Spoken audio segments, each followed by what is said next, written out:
اور میرے ذہن میں پیدا ہونے والے سوالوں کے جواب دے دیتا تو ممکن تھا کہ میں اس قدر مضطرب نہ ہوتا۔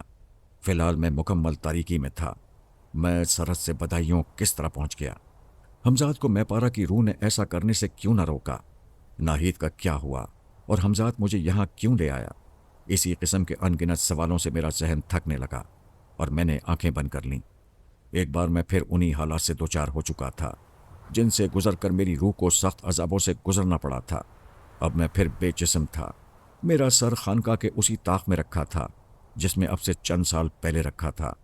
مجھے ایسا محسوس ہوا جیسے درمیانی سال ایک خواب تھے اور اب میں اس خواب سے بیدار ہو چکا ہوں۔ پچھلی بار مجھے اپنے لیے جسم حاصل کرنے میں جن دقتوں اور پریشانیوں کا سامنا کرنا پڑا تھا وہ سب مجھے یاد آنے لگیں۔ اس بار کیا ہوگا؟ مجھ سے اب کسی قتل کا سامنا نہیں کیا جائے گا، لیکن مقتول کون ہوگا؟ میں اپنے مستقبل سے بے خبر خانقاہ کی در و دیوار کو تکنے لگا۔ بدایوں میرا وطن تھا۔ یہاں میرے کوچے، میرے بازار تھے۔ یہاں وہ گلیاں تھیں جہاں میں ہنستے کھیلتے جوان ہوا تھا۔ یہ وہ شہر تھا جہاں میں نے حکمرانی کی تھی۔ مجھے وہ دن یاد آئے جب میرے ارد گرد عقیدت مندوں کا حلقہ بنا ہوتا تھا، جن کے درمیان میں بڑی تمکنٹ سے بیٹھتا تھا اور اپنے حمزاد کی کرامتوں کے طفیل اپنے گرد موجود لوگوں کی عقل گم کر دیتا تھا۔ وہ میرے ہاتھ پاؤں چومتے تھے جیسے میں کوئی بہت بڑا پہنچا ہوا بزرگ ہوں۔ کاش وہ دن پھر لوٹ آئیں، صرف ایک بار۔ میں حسرت زدہ لہجے میں بڑبڑایا۔ تم لوٹ آئے؟ میں نے آنکھیں کھول کر حیرت سے پوچھا۔ جی ہاں، مجھے جو کچھ معلوم کرنا تھا اس میں زیادہ دیر نہیں لگی۔ تم کیا معلومات حاصل کرنے گئے تھے یہ تو میں بعد میں پوچھوں گا۔ پہلے یہ جاننے کے لیے بے چین ہوں کہ جب تم مجھ سے جدا ہو کر ناہید مجاہدین اور اس بزرگ کو گمراہ کرنے گئے تھے تو تم پر کیا گزری؟ مجھے اس وقت تک کے حالات کا علم ہے جب تم نے مجھے میپارا کی روح سے بچانے کے لیے غار میں داخل ہونے کی کوشش کی تھی اور تم کامیاب نہیں ہو سکے تھے۔ جب ناہید نے آپ کو قتل کر دیا تو میپارا کی روح وہاں سے غائب ہو گئی۔ وہ اپنے ہمراہ ناہید کو بھی لے گئی تھی۔ میں نے جیسے ہی راستہ صاف دیکھا فوراً آپ تک پہنچ گیا۔ میرے خیال سے وہاں آپ کا رہنا کسی بھی خطرے سے خالی نہیں تھا۔ پھر میں نے آپ کے کٹے ہوئے سر کو غار کے فرش سے اٹھایا اور وہاں سے فرار ہو گیا۔ میں اپنی آئندہ منزل کے بارے میں طے کر چکا تھا۔ میرے علم میں ہے کہ راستے میں ایک بار پھر آپ کو ہوش بھی آیا تھا، لیکن میں نے آپ کو اس لیے مخاطب نہیں کیا کہ آپ کا ذہن بٹا رہے اور جس تکلیف میں آپ مبتلا ہیں اس طرف آپ کا خیال نہ جا سکے۔ آپ دوبارہ غفلت کا شکار ہو گئے تو میں نے سکون کا سانس لیا۔ میں رات ہی یہاں پہنچ گیا تھا، لیکن میں چاہتا تھا کہ صبح سے پہلے آپ کو ہوش نہ آئے تاکہ تکلیف و اذیت کا وہ وقفہ گزر جائے جس سے آپ دوچار تھے۔ میں نے آپ پر بے ہوشی طاری کر دی تھی اور جب میں نے محسوس کیا کہ اب آپ اس اذیت سے نجات پا چکے ہیں تو میں نے آپ کو بیدار کر دیا۔ اتنا کہہ کر حمزاد خاموش ہو گیا اور میری آنکھوں میں دیکھنے لگا۔ میں جانتا ہوں آپ ابھی بہت کچھ پوچھنا چاہتے ہیں، ابھی آپ کے ذہن میں بہت سے سوالات ہیں، لیکن ان سوالوں کا جواب ابھی میرے پاس نہیں ہے۔ اس کے لیے مجھے کچھ وقت درکار ہے۔ آپ ذرا چند لمحے توقف کیجیے۔ حمزاد نے اپنی آنکھیں بند کر لیں اور کہیں کھو گیا۔ اس کے چہرے پر عجیب سے تاثرات تھے جیسے وہ کسی الجھن میں ہو۔ مجھے اس سے پہلے بھی ایسا تجربہ نہیں ہوا تھا کہ حمزاد کو کچھ معلوم کرنے کے لیے کسی ایسی صورتحال سے گزرنا پڑا ہو، اس لیے کہ اس نے میری ہی موجودگی میں کئی بار اپنی اس قوت کا مظاہرہ کیا تھا اور مجھے ان تمام حالات سے آگاہ کر دیا تھا جنہیں جاننے کی میں نے کوشش کی تھی۔ میرے لیے دوسری خلاف توقع بات یہ تھی کہ اتنی دیر بھی اس نے کبھی نہیں لگائی تھی۔ مجھے اس کی آنکھیں کھلنے کا کافی دیر انتظار کرنا پڑا۔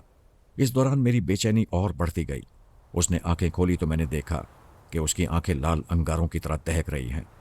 غالباً اسے اپنی پرسرار قوتوں کو کافی دیر اور کافی شدت کے ساتھ استعمال کرنا پڑا تھا، لیکن آنکھیں کھولنے کے بعد اس کے چہرے سے فکر و تردد کے آثار نہ گئے۔ تم کچھ فکر مند دکھائی دیتے ہو، میں نے اسے مخاطب کیا۔ ہاں، میں نے اپنی انتہائی کوششیں صرف کر لیں، لیکن میپارا کے بارے میں کچھ معلوم کرنے میں کامیاب نہ ہو سکا، اور یہ جاننا ہمارے لیے بے انتہا ضروری ہے کہ وہ اگلا قدم کیا اٹھانے والی ہے تاکہ اس کا تدارک کیا جا سکے۔ حمزاد نے جواب دیا۔ کیا اس کے کسی نادیدہ حملے سے بچا جا سکتا ہے؟ میں نے مضطرب ہو کر پوچھا۔ جس حد تک بھی ممکن ہو، جو بھی میرے امکان میں ہو۔ میں نے بہرحال ابھی اس کے سامنے ہار نہیں مانی، حمزاد بولا، اور اس کی بات سن کر میرے دل کو کچھ تقویت سی محسوس ہوئی۔ حمزاد کے کہنے کے مطابق میپارا نے مجھے دانستہ وہاں سے نکل جانے کا موقع دیا تھا، ورنہ یہ ممکن نہیں تھا کہ حمزاد میرا کٹا ہوا سر لے کر بدایوں تک پہنچ سکتا۔ اس سے صرف ایک نتیجہ اخذ کیا جا سکتا تھا کہ میں پارا بہرحال کسی بھی صورت میں ابھی مجھے زندہ دیکھنا چاہتی تھی۔ آئندہ وہ مجھے کس مصیبت میں گرفتار کرنے والی تھی، اس سلسلے میں حمزاد کچھ بھی معلوم نہ کر سکا تھا۔ ناہید کے بارے میں حمزاد نے بتایا تھا کہ وہ واپس ملکہ پہنچ چکی ہے اور مجاہدین انگریزوں سے شکست کھا چکے ہیں۔ جو مجاہدین بچ کر فرار ہونے میں کامیاب ہو گئے ہیں وہ گوریلا جنگ کی طرز پر انگریزوں سے برسر پیکار ہیں۔ ناہید بھی ان سے جا ملی ہے۔ ناہید کو اتنے کم عرصے میں دوبارہ ملکہ پہنچانے والی قوت میں پارا ہی کی ہو سکتی تھی، کیونکہ حمزاد کی اطلاع کے مطابق گزشتہ رات ہی وہ ملکہ پہنچ چکی تھی۔ مجاہدین اس وقت خود اپنی مصیبت میں گرفتار تھے، اس لیے ان کی طرف سے تو کسی قسم کے خطرے کا سوال ہی نہیں تھا۔ اس صورت میں ان کی طرف سے ہر طرح کا خطرہ تقریباً ختم ہو چکا تھا، جبکہ ان تک یہ اطلاع پہنچ چکی تھی کہ مجھے قتل کیا جا چکا ہے۔ قائم خان، تاریک الدنیا بزرگ اور دوسرے مجاہدین اب تک ملکہ واپس نہیں پہنچ پائے تھے، وہ ابھی تک راستے میں ہی تھے۔ مجاہدین تو خیر میرے قتل کی خبر سے مطمئن ہو چکے تھے، لیکن انگریزی حکام کو میری طرف سے سخت تشویش لاحق تھی۔ ان کی تمام مشینری مجھے تلاش کرنے کے لیے حرکت میں آ چکی تھی۔ ان میں CID کے علاوہ ملٹری انٹیلیجنس بھی شامل تھی۔ بیک وقت کئی سو فوجیوں کی موت نے انگریزی حکام کو بوکھلا کر رکھ دیا تھا۔ اس وقت بھی فوج کی ایک بڑی تعداد مجھے ان پہاڑیوں پر ڈھونڈتی پھر رہی تھی جہاں میں کل تک موجود تھا۔ انگریز حکام نے احتیاطاً وہاں فوج کے ایسے دستے روانہ کیے تھے جن کے گزشتہ پراسرار اور اندوناک واقعے کی اطلاع اب تک ان تک نہ پہنچ پائی تھی، تاکہ وہ میرے بارے میں جان کر خوفزدہ نہ ہو جائیں۔ انگریز حکام کی یہ چال کارگر ثابت ہوئی تھی، ورنہ اگر ان فوجیوں کو یہ معلوم ہو جاتا کہ ان سے پہلے میری تلاش میں آنے والوں کا کیا حشر ہوا تھا تو وہ کبھی ایسی ہمت نہ کرتے، اور اگر تعمیل حکم پر مجبور ہونا ہی پڑتا تو اتنے بے باک و بے خوف نہ ہوتے جیسا کہ حمزاد نے بتایا تھا کہ وہ ایک ایک غار میں جھانکتے پھر رہے تھے۔ انگریز فوج کو میرے پیچھے میں پارا نے لگایا تھا، لیکن موجودہ صورتحال کے پیش نظر یہ اندازہ بخوبی لگایا جا سکتا تھا کہ اب میں پارا ان کی کوئی رہنمائی نہیں کر رہی ہے، ورنہ وہ اس طرح خامخواہ ان پہاڑیوں میں نہ بھٹکتے پھرتے جہاں سے میں سینکڑوں میل دور پہنچ چکا تھا۔ غالباً میں پارا جو چاہتی تھی وہ مقصد پورا ہو چکا تھا، اور اب وہ اس وقت تک کے لیے پھر میری طرف سے غافل ہو گئی تھی جب تک میں ایک بار پھر اس قابل نہ ہو جاؤں کہ اس کا کوئی نیا نادیدہ حملہ سہ سکوں۔ میرا حمزاد میں پارا کے بارے میں کچھ معلوم نہیں کر سکا تھا، اور یہ ایک خطرناک بات تھی۔ مجھے ہر وقت میں پارا کی طرف سے خطرہ تھا، اور شاید یہی اس کا مقصد بھی تھا کہ مجھے سکون نہ مل پائے۔ وہ اپنے مقصد میں کامیاب تھی۔ میں نے میپارا کے بارے میں جو اندازہ لگایا تھا اس کا حاصل یہی تھا کہ وقتی طور پر اس نے خاموشی اختیار کر لی ہے، لیکن اس کی طرف سے مطمئن ہونا بہرحال خطرے سے خالی نہیں تھا۔ حمزاد نے مجھے جو اطلاعات فراہم کی تھیں میں بہت دیر ان پر غور کرتا رہا۔ حمزاد بھی میری اس کیفیت سے بے خبر نہیں تھا، اسی لیے اس نے مجھے مخاطب کرنے کی ضرورت محسوس نہیں کی۔ ہر چند کے ابھی مجھے بتانے کے لیے اس کے پاس بہت سی اطلاعات تھیں جن کا تعلق میری آئندہ زندگی سے تھا۔ میں اپنے خیالوں میں اس قدر الجھا ہوا تھا کہ میں نے کافی دیر اس بات کی طرف کوئی توجہ ہی نہ دی۔ اب تک اپنے ماضی سے دامن نہ چھڑا پایا تھا، اور شاید حمزاد نے بھی دانستہ مجھے اس بات کا موقع دیا تھا کہ میرے ذہن سے ماضی کا غبار چھٹ جائے، پھر وہ مستقبل کی باتیں کرے۔ میں نے آنکھیں کھولی تو حمزاد کو اپنی طرف متوجہ پایا۔ شاید تم مجھ سے کچھ کہنا چاہتے ہو؟ جی ہاں، بہت کچھ، حمزاد نے جواب دیا۔ غالباً آپ یہ جاننے کے لیے بے چین ہوں گے کہ میں آپ کو کہیں اور لے جانے کے بجائے یہاں کیوں لے آیا۔ آپ کو یاد ہوگا کہ پچھلی بار آپ کے قتل کے بعد میری بہت سی پراسرار قوتیں سلب ہو گئی تھیں۔ میں بھی آپ کی طرح ادھورا رہ گیا تھا، اور اب پھر ایک طویل عرصے کے بعد میں پھر اسی صورتحال سے دوچار ہوں۔ مجھے اپنی اور آپ کی تکمیل کرنی ہے۔ اس کے لیے مجھے کسی سہارے کی تلاش تھی، اور وہ سہارا مجھے اسی شہر میں مل سکتا تھا۔ حمزاد کی گفتگو نے ایک بار پھر مجھے ماضی میں پہنچا دیا۔ میرے صفائے ذہن پر مختلف چہرے ابھرنے لگے، پھر انہی چہروں کے درمیان سے خوابناک آنکھوں والا چہرہ ابھرا۔ یہی چہرہ میرا پہلا عشق تھا، رسیا۔ میں بڑبڑایا۔ کل اس کی شادی ہونے والی ہے، حمزاد نے میری آنکھوں میں دیکھتے ہوئے کہا۔ کیا رضیہ کی شادی؟ مگر کس طرح، کیسے؟ میں حمزاد کی بات سن کر چونک پڑا، اور اسی کے ساتھ میری آنکھوں میں ایک معصوم چہرہ گھوم گیا۔ میرا بچہ! میں جیسے خواب کے عالم میں بولا، نہیں، یہ نہیں ہو سکتا۔ میں نے آپ سے کہا تھا کہ مجھے آپ کی اور اپنی تکمیل کے لیے سہارے کی تلاش تھی، اور وہ سہارا میری نظر میں صرف رضیہ تھی۔ میں اسی لیے یہیں چلا آیا تھا۔ یہاں پہنچتے ہی میں نے اس کے بارے میں تمام معلومات حاصل کیں، جنہیں جان کر مجھے دکھ ہوا۔ شاید آپ کو بھی یہ جان کر دکھ ہو کہ رضیہ کے دل میں آپ کے لیے اب کوئی محبت نہیں۔ اس نے حالات سے صلح کر لی ہے۔ اس نے اپنی قسمت کا فیصلہ قبول کر لیا ہے۔ اس نے آپ کو بے وفا سمجھ کر بھلا دیا ہے۔ میں نے سوچا تھا کہ ابھی اس کے دل میں آپ کی محبت کی خوشبو تازہ ہوگی اور وہ آپ کی خاطر ایک بار پھر قربانی دے سکے گی، لہٰذا اسے آپ کے لیے جسم حاصل کرنے کا ذریعہ بنایا جا سکتا ہے۔ لیکن حمزات نے اپنا فقرہ ادھورا چھوڑ دیا اور کسی اور سوچ میں کھو گیا۔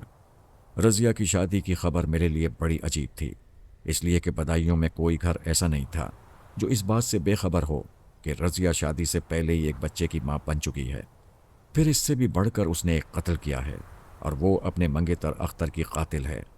وہی اختر جس کے جسم پر کل تک میرا قبضہ تھا۔ قانون رضیہ کو عمر قید یا پھانسی کی سزا نہ دے سکا تھا، اسے باعزت طور پر بری کر دیا گیا تھا، لیکن شہر والے مطمئن نہ ہو سکے تھے۔ حالات کچھ بھی رہے ہوں جن کے سبب رضیہ اختر کے قتل پر آمادہ ہو گئی، لیکن بہرحال وہ قاتل تھی اور شہر والے اس بات سے بے خبر نہیں تھے۔ ایک ایسی لڑکی جو کنواری ہو کر ماں بن چکی ہو، ایک ایسی لڑکی جو قاتل ہو، اس کی شادی ہونا سمجھ میں نہ آنے والی بات تھی، اور وہ بھی اس زمانے میں جب قدریں اتنی پامال نہیں ہوتی تھیں جتنی اب ہیں۔ ہزار فتنہ سامانیوں، عیاشیوں اور ہر جائی پن کے باوجود رضیہ کے لیے میرے دل میں ایک جگہ تھی۔ اس کے لیے میں نے اپنے دل میں ہمیشہ نرم گوشہ محسوس کیا تھا، جیسے میں اسے چاہتا ہوں۔ غالباً اس کا سبب یہ تھا کہ رضیہ ہی وہ پہلی لڑکی تھی جو میری زندگی میں آئی تھی، مگر وقت اور حالات نے مجھے اس سے بہت دور کر دیا تھا۔ مجھے اتنی مہلت ہی نہ مل پائی تھی کہ میں دوبارہ بدایوں آ کر اس سے مل سکتا۔ مجھے اعتراف ہے کہ میں اپنے مزاج کے ہر جائی پن کے سبب اس عرصے میں نے کبھی اسے یاد نہیں کیا تھا، لیکن اب جب کہ میں بدایوں پہنچ چکا تھا، ایک ایک کر کے میری تمام یادیں تازہ ہو گئی تھیں۔ رضیہ ایسی نہیں تھی کہ اسے اس طرح بھلایا جا سکتا۔